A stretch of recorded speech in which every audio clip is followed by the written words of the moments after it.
Estamos aqui de volta para o segundo embate jurídico. Mas antes de iniciarmos, quero reforçar o nosso concurso cultural. Isso aí! Você que está participando desse grande evento, não deixe de concorrer a uma bolsa integral em uma das 19 especializações da Faculdez. Então, para participar, basta seguir o perfil no Instagram da Faculdade SES, postar no feed uma foto muito criativa, capricha, hein? No final do terceiro embate jurídico, nós vamos escolher a foto vencedora e quem vai começar a cursar uma especialização preparada com muito carinho para vocês, tá bom? Muito bem, pessoal, segundo painel, ativismo judicial. E eu tenho aqui comigo dois queridos amigos, o professor Glauco Salomão, que é doutor em Direito Público pela Universidade Federal de Pernambuco, professor de Direito Constitucional. Aqui também, doutor Rodrigo Valadão, querido amigo, foi meu colega de mestrado. Nossa, que saudade, Rodrigo, que bom que você está aqui com a gente nesse evento.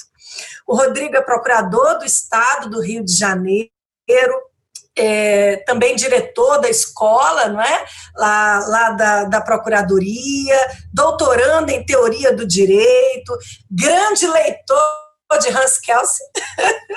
E hoje nós estamos aqui para tratar desse tema no embate jurídico. Bem, eu vou fazer uma pequena abertura e vou deixar com os nossos debatedores a análise sobre o tema, que nós vamos encaminhar mais para o lado hermenêutico.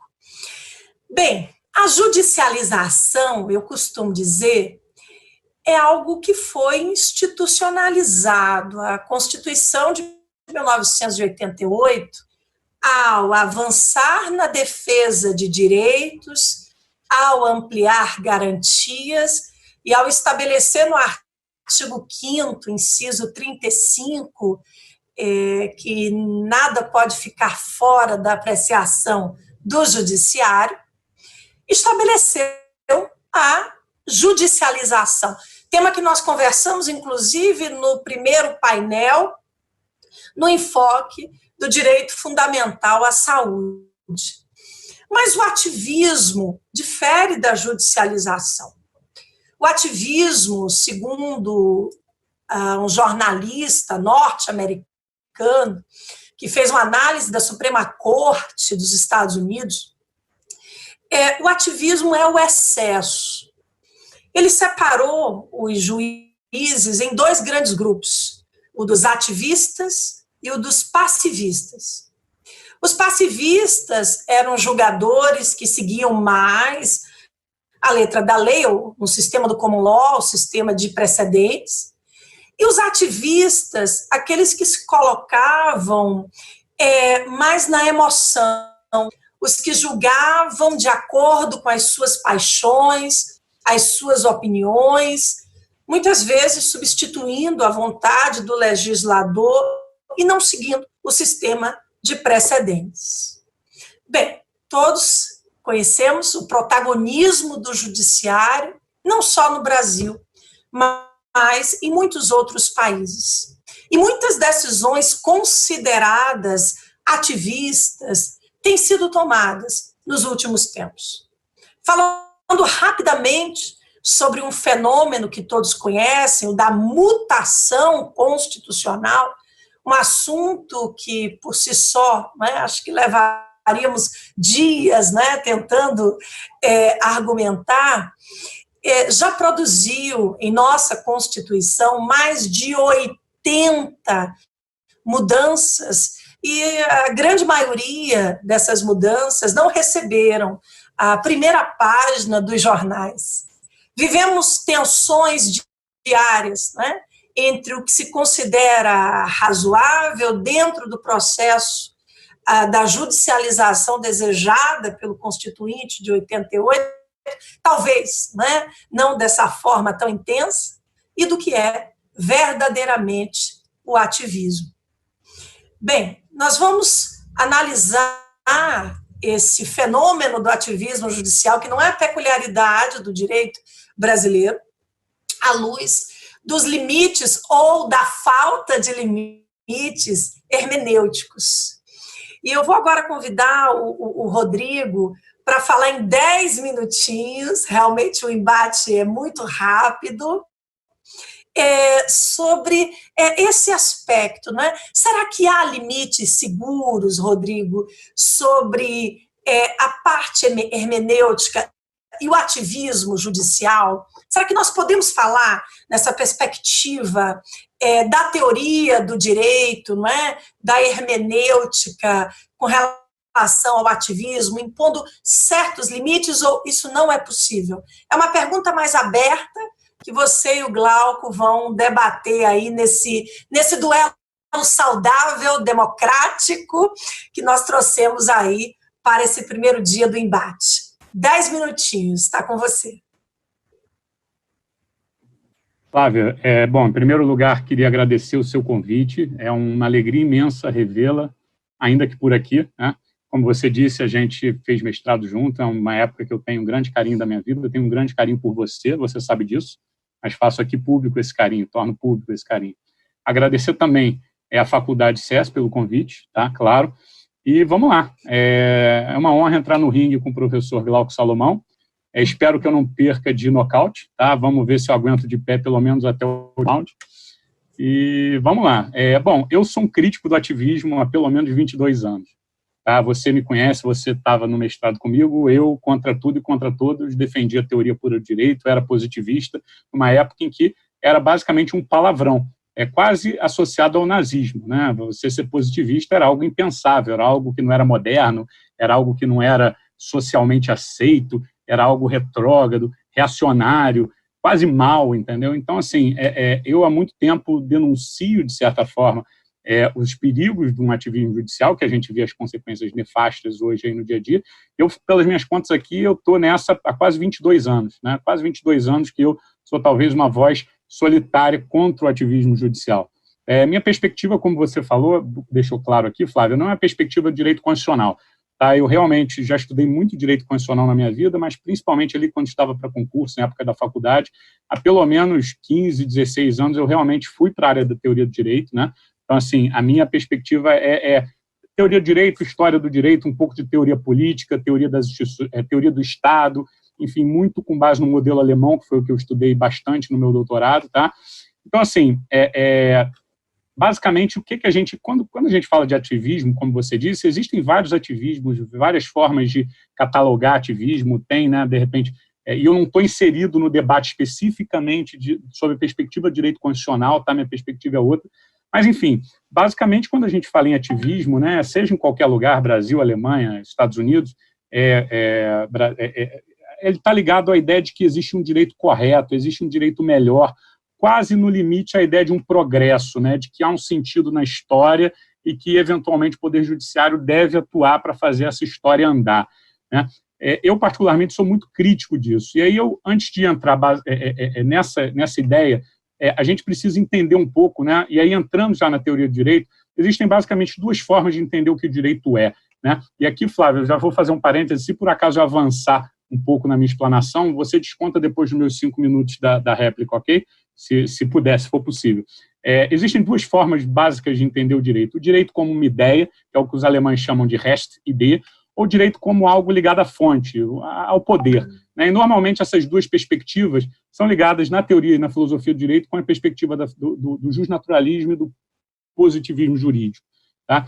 Normalmente, o direito natural, essa ideia de que existe um direito, né, seja nas suas versões mais clássicas de direito natural, seja nas versões mais alexianas, que eu particularmente considero como direito natural, espero que o professor Alexandre Travessoni não esteja aqui me vendo, mas, enfim, que ele critica muito essa minha fala, mas, basicamente, eu entendo que esse direito, que essas correntes mais modernas são direito natural travestido, enfim, com um nome mais bonito, tá? Basicamente, o direito natural é essa ideia que o direito corresponde a uma ideia vem desse pensamento substancialista, né? E a pergunta, né, é como o conhecimento é possível, é respondida para mim de uma forma muito perigosa, tá? A base da ciência para esse tipo de pensamento não é necessariamente a epistemologia, mas a intuição, a crença de uma certeza. Todo conhecimento científico, incluindo isso aqui o conhecimento jurídico, não passa, portanto, de um desenvolvimento consciente de uma visão de mundo que busca a incansável base metafísica, ou seja, uma constante busca pela sua base ideal. Essa fusão entre ciência e ideologia não é própria apenas das abordagens substanciais do direito. Ela também é característica intrínseca de todos os sistemas autoritários ou totalitários. Por meio desse arranjo, Flávia, torna-se possível, não necessário, mas possível, rotular todos os representantes de opiniões científicas divergentes como um inimigo perigoso. Esse roteiro a gente encontra em diversas experiências totalitárias. A concepção formal de Estado de Direito é enfraquecida. Direito e valores passam a ser apresentados como unidade indissolúvel. A natureza vinculante do direito formal passa a ser progressivamente relativizada, principalmente quando ela entra em conflito com uma visão de mundo hegemônica. No limite, há a vitória do poder bruto sobre as garantias formais. Já as democracias modernas surgem como uma consequência de um movimento completamente contrário. Em sua origem está o deslocamento das questões ligadas à justiça da filosofia moral, ou seja, a justiça deixa de ser entendida como algo a ser analisado pela justiça moral, que é preocupada, sim, em identificar um conjunto de conduta, de princípios que ligam a uma conduta universal, e a transferência do debate da justiça para a filosofia política, ou seja, um deslocamento da filosofia moral e da filosofia política, que reconhece em todos os seres humanos a capacidade intrínseca de autodeterminação, a capacidade de liberdade, e, como consequência, a possibilidade do dissenso moral. Então, esse deslocamento, né, é muito importante para a teoria do direito. Uma ordem constitucional moderna é necessariamente plural, não encontra, portanto, fundamento numa ordem inalterável de valores, está em qualquer base metafísica. Então, essa ideia do pluralismo ele representa justamente o núcleo fundamental das democracias modernas, um compromisso com um determinado processo político, que pressupõe a inexistência de uma classificação normativa universalmente aceita entre as diferentes formas de vida, ou seja, não existe uma verdade, ainda que ela exista, ela não importa para o debate político. Ela pode importar para o debate moral, mas não para o debate político. Ela também aceita o fato de que os membros da comunidade podem discordar essencialmente sobre essa visão de mundo, reconhece a capacidade intrínseca de autodeterminação de cada indivíduo, mas ainda assim acredita que uma comunidade pode ser constituída através da compreensão recíproca dos indivíduos através dos seus representantes eleitos. Resumindo, essa legitimação do Estado e do direito também deixa de ser um elemento a priori e passa a ser o resultado de um procedimento onde os indivíduos se reconhecem como livres e iguais. Esse processo político é que vai administrar, né, como que esse desenvolvimento social vai acontecer. E para isso, né, como os indivíduos livres e iguais decidem e deliberam, passa a ser necessário que essas decisões referentes à administração do bem comum sejam registradas e implementadas. Se ao final desse processo político determinada posição passa a ser objetivamente identificada como direito dessa comunidade, o compromisso firmado exige previamente, talvez num sentido fraco, que os funcionários públicos e também os cidadãos obedeçam e apliquem esse direito positivado, mesmo quando ele for de encontro aos seus interesses particulares, considerado injusto ou eventualmente moralmente incorreto. Divergências morais, tá, ou de qualquer outra natureza, devem ser resolvidas através do procedimento objetivo, previamente definido, deliberação política, no caso da democracia. O ganho em segurança jurídica justifica essa fidelidade a priori ao direito positivo. O Estado de Direito nada mais é do que a síntese conceitual desse pacto complexo, que envolve, né, em que todas as questões, todas as constituições modernas trazem esse espírito. Então, assim, quando a gente está falando em ativismo, eu coloco assim, democracia e talvez de um outro lado formalismo. Não aquele formalismo que exige um detalhe muito grande, mas, enfim, essa ideia de que um certo formalismo é uma garantia que assegura a objetividade na tomada das decisões. E também é uma teoria, né, que descreve objetivamente o resultado desse processo. Esse formalismo, esse apego ao direito positivo, é uma tentativa de tornar o direito ao mesmo tempo autônomo, no sentido de ser independente aos valores morais ou políticos das autoridades estatais, e também, na medida do possível, dedutivo, no sentido de reduzir a discricionariedade dessas autoridades na sua aplicação e controlar o exercício do poder político e garantir à liberdade dos indivíduos. E aqui eu vou terminar. Uma dogmática jurídica democraticamente orientada pressupõe uma postura autocontida das autoridades judiciárias. E aqui eu vou contra, provavelmente, 99% que foi escrito no direito constitucional nos últimos 20 anos. Essa ideia da constitucionalização do direito civil, do direito penal, eu acho isso um absurdo. Tá? A atividade jurisdicional não deve ser ativista quando se está diante da possibilidade de cristalizar uma determinada interpretação material da Constituição, que impossibilite ou dificulte qualquer mudança normativa infraconstitucional. Por quê? Muito simples. Aquilo que a Constituição estabeleceu está para além do discurso político. Aquilo que ela deixou de estabelecer está legitimamente entregue ao jogo democrático. Qualquer constitucionalização substantiva restringe as possibilidades de tomada da decisão na esfera pública, empobrecem o pluralismo das ideias e comprometem o relativismo epistemológico essenciais ao compromisso democrático. Então, assim, eu vejo com muita preocupação essa expansão constitucional para todos os âmbitos. E aí qual é o perigo disso? O perigo de ruptura constitucional. Cada vez mais, sempre que a gente tenta cristalizar mais e mais determinadas decisões, seja em nível legal, seja em nível de jurisdição constitucional, o efeito nocivo disso é que não há mais uma válvula de escape onde o sistema realmente desenhou, dentro ali do ambiente parlamentar, com todas as suas vicissitudes que a gente conhece, mas essa válvula de escape deixa de existir. Isso é muito perigoso. Tá? Então, assim, eu vou terminando por aqui. Tentei respeitar ao máximo meus 10 minutos, passei um minutinho ou algo do tipo. Não? Foi cravado? Bom, são essas as considerações iniciais que eu trago para o debate. Passo a palavra para o meu colega Glauco. Professor Glauco, olha, ele botou lá em cima, hein? Agora está com você. 10 minutinhos.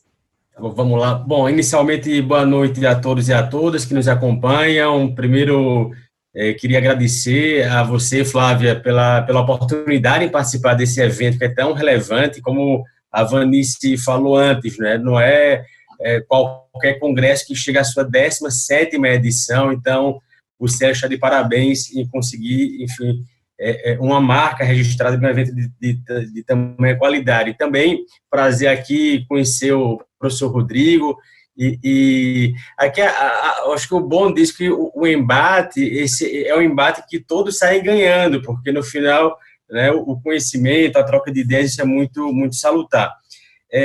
Eu queria começar, Flávia, de alguma maneira estabelecendo aqui algumas premissas do meu raciocínio, da maneira como é que eu enxergo o ativismo judicial.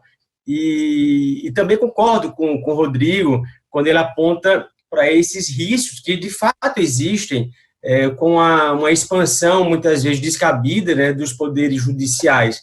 Risco não só de uma discricionariedade ampliada, o risco da substituição do próprio sistema jurídico por juízes morais, políticos, tudo isso, de fato, é um risco que não pode ser desprezado. Mas eu queria colocar um ponto de partida que me parece importante, é que o debate em torno do ativismo judicial e da autocontenção é um debate que se expande justamente no contexto pós-Segunda Guerra, que é um momento de expansão, de criação dos tribunais constitucionais, é um momento também de repensar a democracia representativa, e aqui na América Latina isso também coincide com o momento de redemocratização dos países, incluindo o Brasil. Então, um ponto que eu acho que vale a pena considerar é que, para além da discussão sobre os critérios de decisão, os limites da atividade judicial no momento de decidir, o ativismo, ele, muitas vezes, é resposta, né, uma reação a um determinado ambiente. Então, é preciso considerar que existem variáveis institucionais, variáveis políticas que podem estimular ou desestimular um movimento mais expansivo por parte dos tribunais.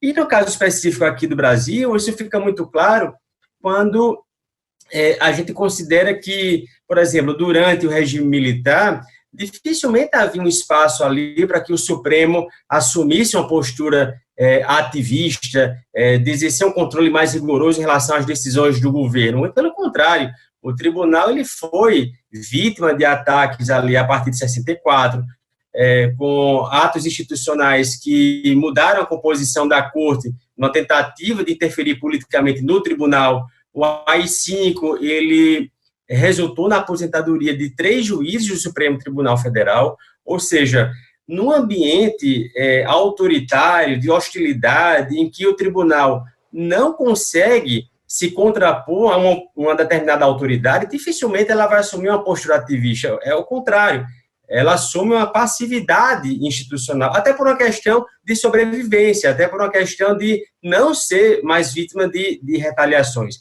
E por isso que com a Constituição de 88, com o processo de redemocratização, em que a gente começa a verificar as condições, não só jurídicas, no sentido de a própria Constituição, o desenho constitucional também estimula e tem um papel relevante nessa atuação mais expansiva do Judiciário e do Supremo em particular, mas também as variáveis institucionais, né? A ideia, a própria independência do Judiciário, o fortalecimento do Supremo ao longo desses anos todos, também uma percepção da democracia representativa como algo deficitário, há um certo descolamento da sociedade civil em relação a essas instituições tradicionais, e isso acaba, né, transferindo determinados temas para o judiciário.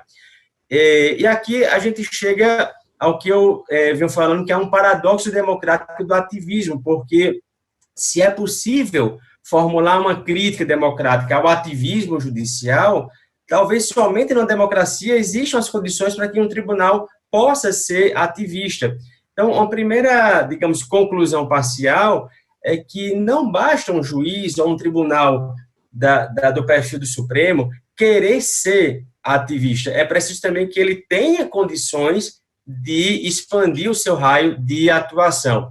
E é nesse sentido que me parece interessante compreender o ativismo e a autocontenção como tipos ideais, né, em que eles funcionam como polos antagônicos do comportamento judicial em relação a outras instituições. Então, quanto maior for a expansão do poder decisório da Corte em detrimento de outras instituições, então, mais eu estou me guiando pela ideia de um ativismo judicial. E na linha do que Vanice falou no primeiro painel, no primeiro embate, né, quanto menor, ou melhor, quanto mais deferente for o tribunal, mais ele abre mais espaço de decisão de outras instituições, do governo, dos parlamentos, autoridades administrativas e assim por diante.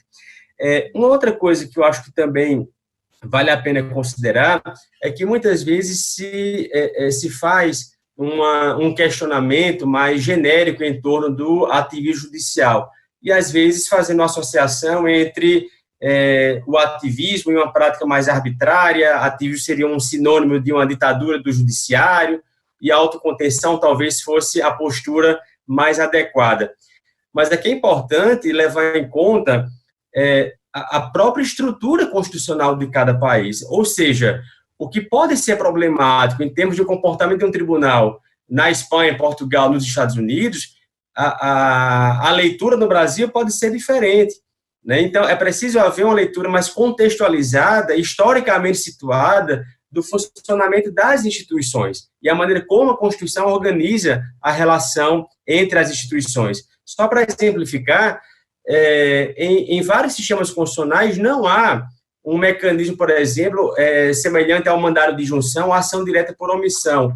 E, portanto, pensar que o Supremo, como vem fazendo hoje, ele pode suprir a ausência de uma lei quando ela é exigida pela Constituição, fazendo controle da inércia do Legislativo, imaginar que isso, por si só, é um comportamento abusivo, porque em outros sistemas o tribunal não controla a omissão legislativa, mas calma lá, talvez em outros sistemas não existam essas competências que aqui no Brasil a Constituição desenhou para o Supremo Tribunal Federal. Então, essa é uma variável que também me parece importante.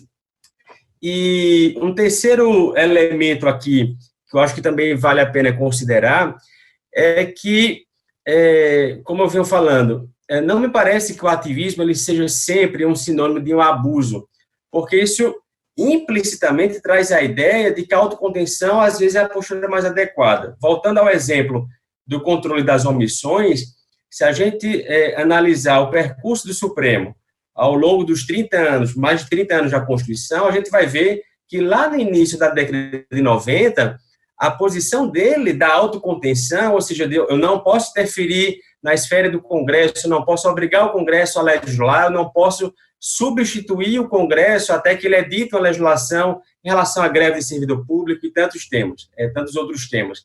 Aquela era a postura constitucionalmente inadequada, né? Aquela autocontenção que acabava se traduzindo numa omissão judicial. Então, a gente percebe que esse movimento, principalmente a partir dos anos 2006, 2007, por aí vai, que o tribunal dá uma guinada na sua jurisprudência nessa matéria, isso é um movimento pendular que sai de uma posição de passividade e passa a ser uma corte mais ativista nesse campo.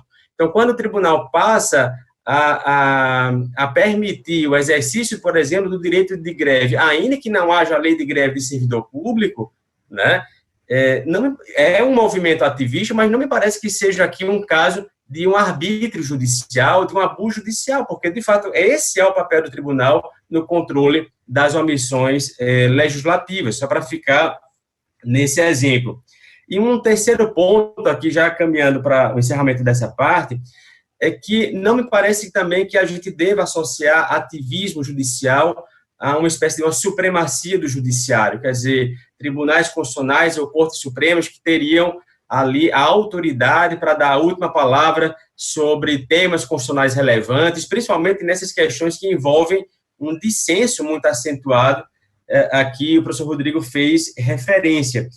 E por que me parece que não há que se fazer essa associação? Porque muitas vezes o ativismo judicial, ele não é direcionado a fazer com que o tribunal dê a última palavra, muito pelo contrário, ele pode ser usado como uma estratégia decisória para deflagrar uma reação dialógica com outras instituições, com o governo, com os parlamentos. É um exemplo bem claro disso, que foi dito no painel anterior, as sentenças estruturantes.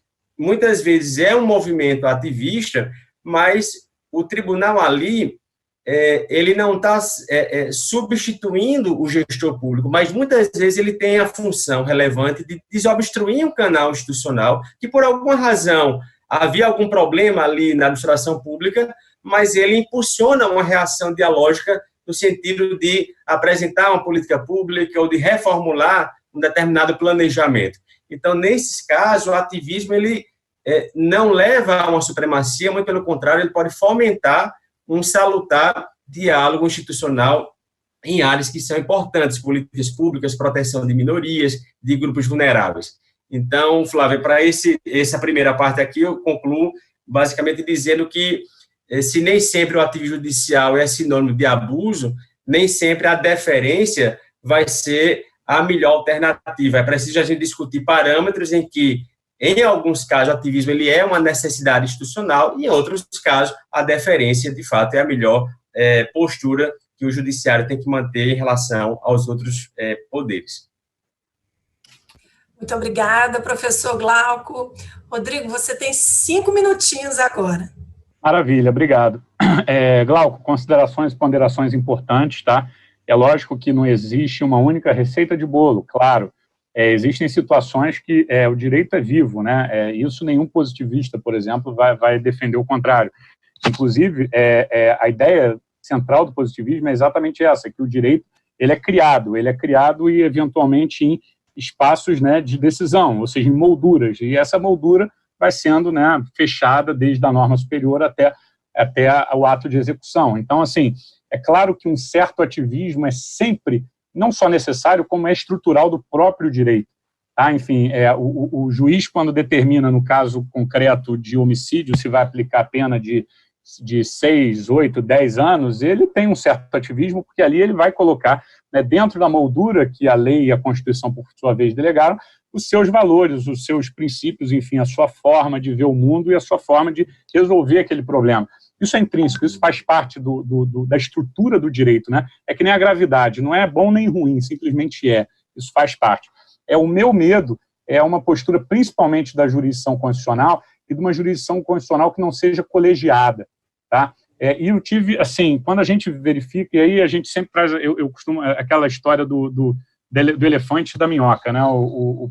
Havia um professor que conhecia tudo de minhoca, foi convidado para falar uma palestra, fazia uma palestra sobre elefante, não conhecia nada, resolveu, né, aceitou, foi lá, começou a falar do elefante. O elefante é um bicho enorme, que tem uma tromba grande e um rabinho que lembra uma minhoca. A minhoca, por sua vez, então, assim, eu sempre trago, por exemplo, o alemão, que acaba sendo um exemplo que eu conheço um pouco mais, né? O meu medo com isso é que na Alemanha e em alguns sistemas totalitários, como Itália, até onde eu consegui pesquisar, essa independência do judiciário, tá, ela não foi um fator de estruturante da democracia, pelo contrário, ela foi um fator de declínio da democracia. Se a gente for olhar, por exemplo, essa ideia de que o juiz, algumas vezes, numa postura talvez mais ativista, mais arrojada, possa deixar de lado certas garantias formais em nome da realização de um direito material, isso foi muito problemático. A gente teve, vou dar um exemplo, lógico que o exemplo é extremo, tá?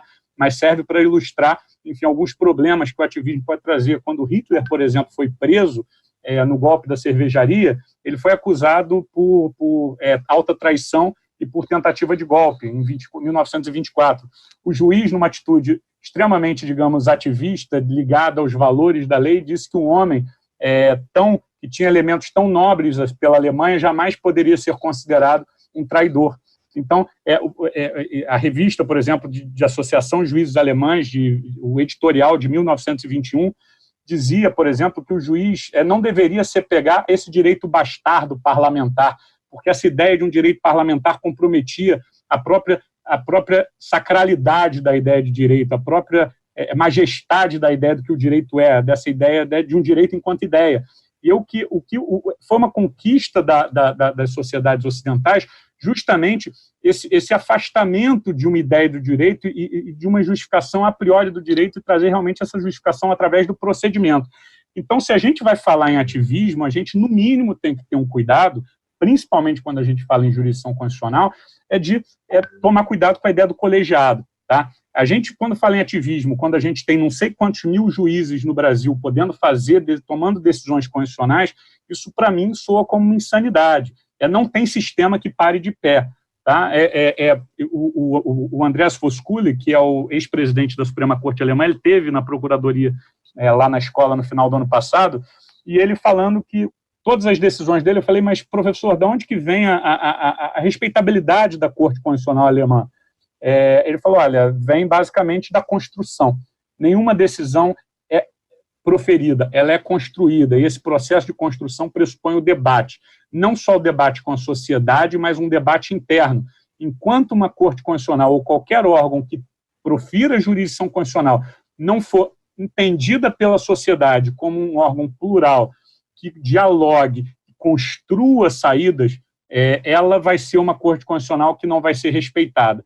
Então, e aí eu falo não de Corte Constitucional apenas STF, no nosso caso, mas de qualquer tribunal que queira exercer a jurisdição constitucional. Então, esse é um perigo que a gente tem. Né? No Brasil, se adotou através da ideia do acesso ao judiciário, que o juiz, né, deve decidir tudo, sempre existe uma ideia do direito prontamente aplicável ali para resolver o seu problema, a ideia de que o controle constitucional pode ser feito por qualquer juiz, enfim, isso não tem como dar certo. E a experiência está provando isso. Então, essas são as minhas considerações. Devolvo a palavra para o Glauco.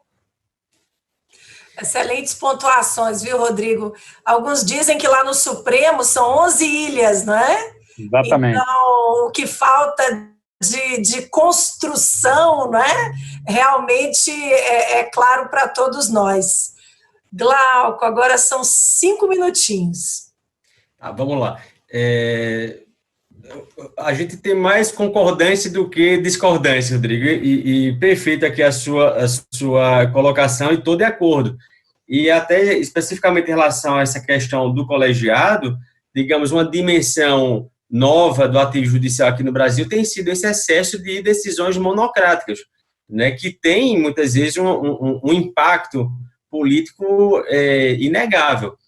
E isso é ruim tanto do ponto de vista institucional, porque acaba um ministro se substituindo à colegialidade da corte, mas também é ruim para a pessoa do ministro, porque ele se torna muito mais vulnerável a uma retaliação, quer dizer, se cria aquela fulanização não foi a decisão do Supremo, foi o ministro fulano de tal que decidiu assim o assado. Então, isso é ruim sob qualquer perspectiva, e concordo contigo.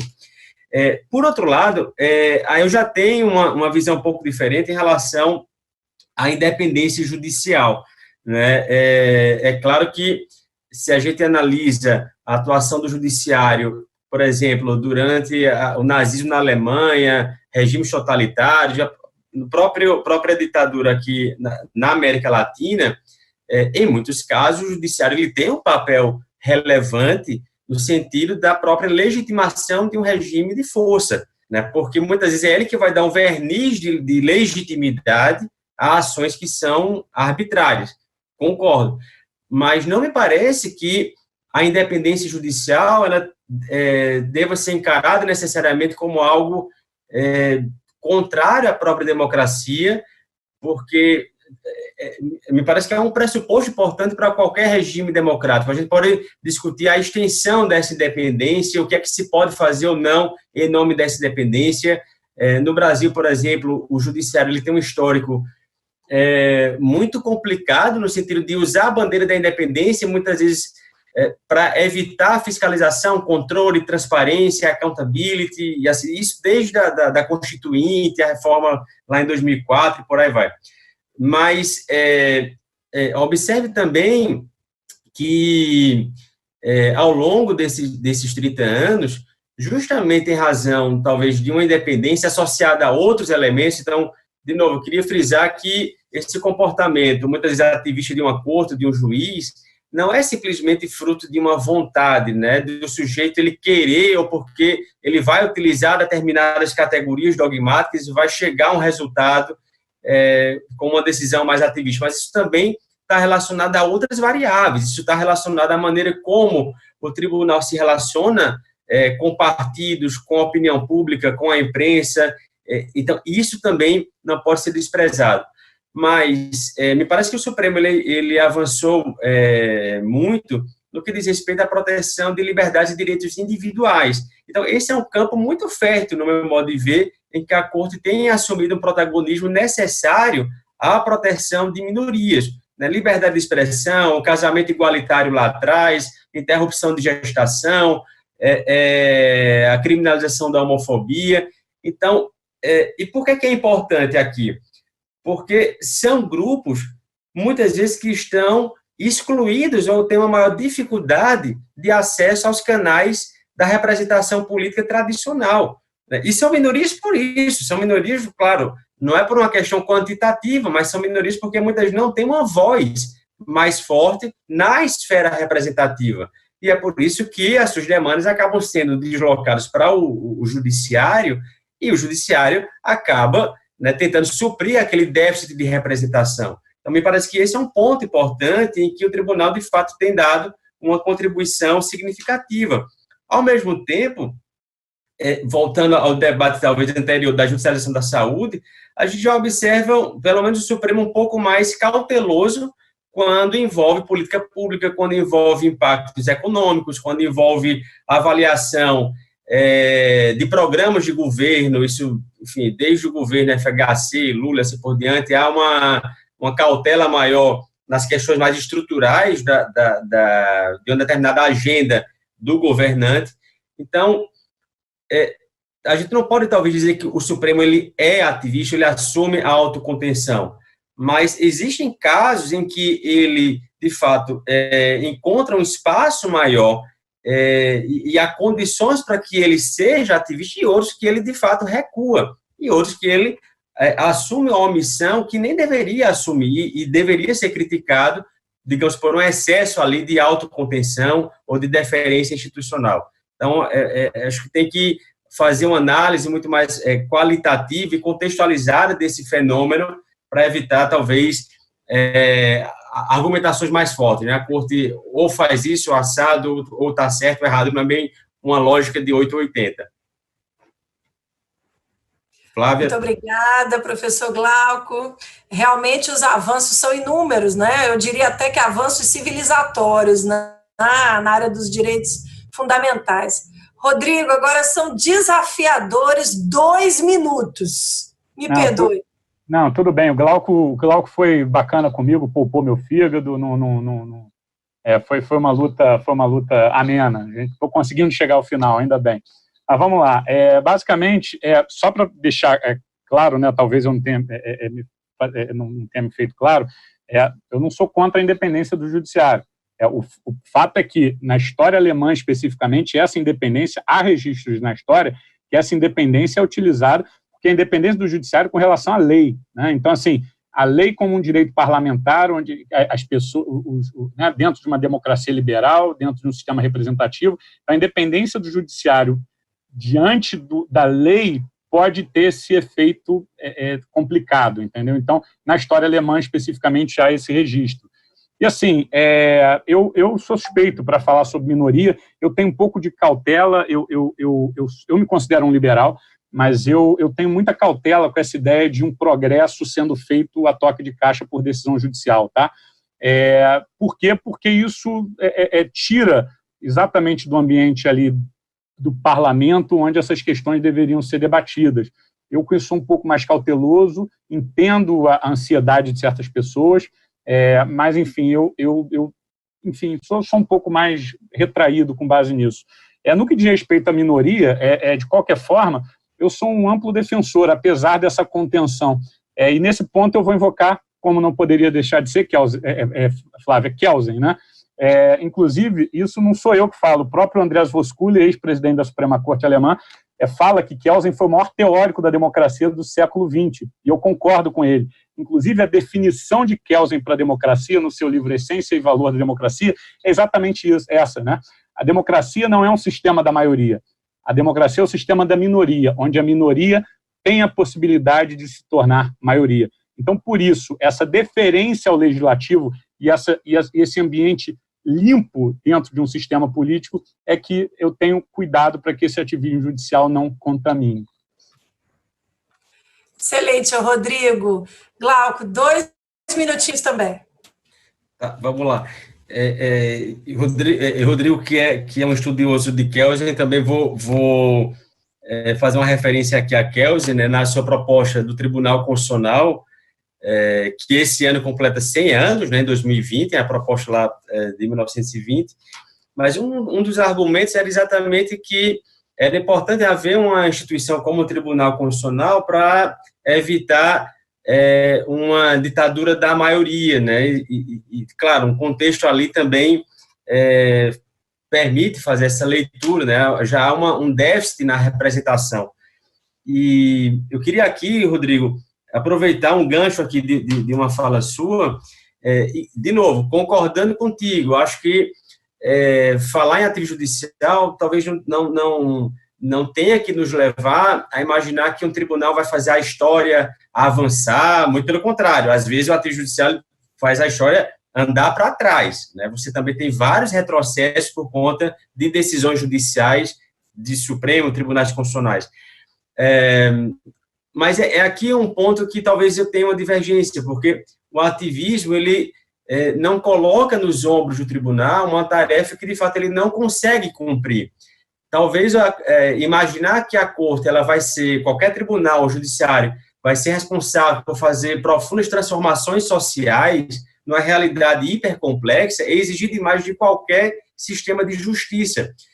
Por outro lado, isso também não quer dizer que o tribunal não tem nenhuma contribuição a dar no sentido de avançar algumas pautas. Então, voltando ao exemplo da união estável homoafetiva, que o Supremo reconheceu, a gente pode até discutir a linha hermenêutica da Corte, mas uma passagem que é muito interessante naquela decisão do ministro Carlos Brito, é que ele dizia: a decisão do Supremo não é um fechar de portas para o Congresso Nacional, é um abrir de portas para a comunidade homoafetiva, no sentido de que a gente não está proibindo que o Congresso legisle, muito pelo contrário.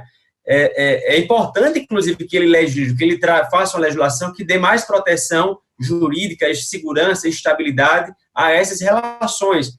O que não pode haver é que, em nome de, talvez, uma ideia ali de separação de poderes, você continue deixando um determinado grupo numa espécie de um limbo jurídico, né, e deixar vítima ali de discriminação. Então, é aí em que a contribuição da Corte ela é importante, de assumir um ativismo, mas tentando provocar uma reação do poder legislativo, e não decidir sozinha, nem querer fazer uma transformação muito intensa na sociedade.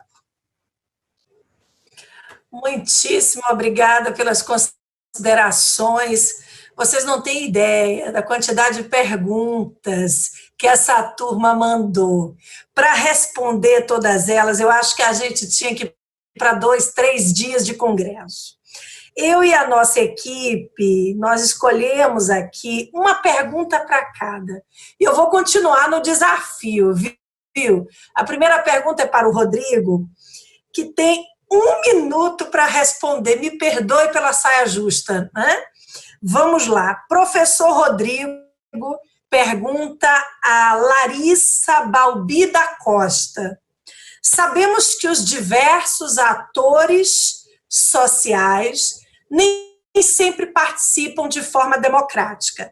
Não deveríamos ter, para decisões para o bem comum, todos os atores sociais, não só as autoridades políticas? Sim, esse é um estado ideal. O problema é transformar esse estado ideal, instrumentalizar ele politicamente. Esse é o eterno problema da democracia representativa. E ela pressupõe uma melhora, uma construção e um amadurecimento, eu não tenho a menor dúvida. Agora, a história, e aí sim, nesse ponto eu sou um pouco, digamos, determinista, né? A história já mostrou que os outros modelos não foram muito melhores. Então, assim, a gente tem que investir no caminho de levar esse modelo adiante, respeitando, né, as conquistas históricas da democracia, e entendendo a democracia liberal. E aí, a democracia liberal, quando eu falo, é a democracia que aceita posições desde a social-democracia até o conservadorismo mais leve, enfim, um liberalismo mais clássico. Esse modelo se provou, de certa forma, não sei se vitorioso é uma palavra muito forte, mas se provou imune, ou pelo menos mais resistentes a investidas autoritárias. Então, sim, há sempre problema de representação, principalmente de minorias, mas isso daí é o eterno problema da vida política. A gente não pode simplesmente deixar isso de lado e querer resolver tudo numa canetada. Obrigada, Rodrigo. Glauco, não facilitei para você também não, viu? Atair Silva de Souza pergunta: na situação vigente, o Estado de Direito esteve ou está em risco? Nos dias atuais, a Constituição tem sofrido algum ataque direto? Essa deu até vontade de responder, mas eu não posso. Está com você, querido. Tá joia, obrigado, Thaís, pela pergunta. Essa pergunta daria um outro embate, né? Muito complexa. Veja, Thaís, isso eu também tenho estudado um pouco esse fenômeno da crise das democracias liberais nos últimos anos. Na verdade, tem havido já uma constatação. Várias instituições têm produzido relatórios apontando um retrocesso em regimes democráticos. O Brasil entrou recentemente num desses relatórios, o VDM Institute, como um país num processo de autocratização, quer dizer, já existem elementos ali que fazem o país aproximar, ou pelo menos se distanciar de uma ideia de democracia constitucional, mas, de fato, nos últimos anos, e no contexto dessa polarização em que a gente vive, né, já há algum tempo, há situações que são preocupantes, né? A principal, talvez a mais clara, e que diz respeito ao tema de hoje, tem sido os ataques que vêm sendo praticados simbolicamente ou não contra o Supremo Tribunal Federal, né? A argumentação em nome de um excesso de ativismo judicial, é preciso criar algum controle sobre o tribunal, é preciso mudar a sua composição, idade de se aposentar, o Supremo é antidemocrático, ameaça a ministros. Então, esse tipo de comportamento que a gente tem observado, isso pelo menos tem que disparar um sinal de alerta, porque não no meu modo de ver, não é propriamente uma crítica à decisão A ou B da corte, mas é uma posição que coloca em risco a própria independência institucional do tribunal. E isso não me parece que seja algo, né, dentro de uma lógica de uma democracia constitucional em que você tem que ter um tribunal como o Supremo que tenha independência para decidir e se a decisão está errada, há mecanismos também de correção da decisão, mas sem haver a intimidação à própria corte. E a liberdade de imprensa, né, que é um dos grandes baluartes da democracia, é algo que me preocupa também. Mas, né, como você disseram, acho que a gente precisava de um outro evento para discutir ainda mais esse tema e as perguntas. Quem sabe? Eu quero agradecer a presença do Rodrigo, do Glauco. Vocês têm 10 segundinhos também para, né, essa finalização, porque ainda teremos na noite de hoje o terceiro embate, então peço desculpas, né? Mas realmente hoje os rounds, né, estão ocorrendo de forma muito rápida. Rodrigo, para sua finalização. Querida, só agradecer ao Glauco, é um prazer ter te conhecido. Quando estiver aqui pelo Rio, não deixa de me dar um toque, não, tá? Que o café é por minha conta. Tá bom, gente? Obrigado, boa noite. Glauco, pode fechar. Tá joia. Também queria só agradecer, Flávia, agradecer a você pelo convite, agradecer ao Rodrigo por essa discussão muito interessante, e para mim é um privilégio, na verdade, o tempo passa muito rápido e é muito importante esse ponto, a gente sai enriquecido de ouvir os colegas falando, a troca de ideias, então só tenho a agradecer a você por essa iniciativa. Eu quero participar desse café, viu? Por favor, me convide também, estarei presente.